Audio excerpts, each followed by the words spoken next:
చంద్రబాబు గారిని అంటే ఎప్పటి నుంచి చూస్తున్నాను అనుకోండి, జగన్ గారిని కూడా చూశారు. వీళ్ళిద్దరి మధ్య చంద్రబాబు నాయుడు గారు ఉన్నారు, టీడీపీ పార్టీ సిద్ధాంతాలనే వదిలేశారు. రాజకీయ పార్టీల్లో ఈ ఫిరాయింపులు అంటే వ్యభిచారంతో సమానం, రాజకీయ వ్యభిచారం. రాజశేఖర రెడ్డి గారిని చంద్రబాబు గారిని ఇద్దరు స్నేహితులే మీకు అట్లా ఎట్లా వీళ్ళిద్దరిని ఎట్లా పోలుస్తారు? రాజశేఖర రెడ్డి గారికి నమ్మిన వాళ్ళకి బాగా ఆదుకోవటం ఆయనకు అలవాటు బాగా. చంద్రబాబు నాయుడు గారు నమ్మిన వాళ్ళని ఏదో నష్టపరిచైనా సరే అనుకున్నది సాధించడం అనేది కావాలి. తను సీఎం అవడానికి కారకులైన దగ్గుబాటి వెంకటేశ్వరరావుని, హరికృష్ణ గారిని ఇలాంటి వారందరినీ దూరం పెడతాం.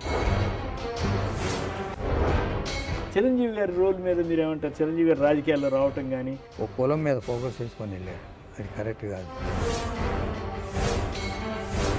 ఇప్పుడు బాహుబలి చాలా కాలం తీశారన్నారు, మరి అది సూపర్ డూపర్ హిట్ అంటారు కదా. Baahubali 1 producer loss. ఘట్టమనేని ఆదిశేషగిరిరావుతో మనసులో మాట.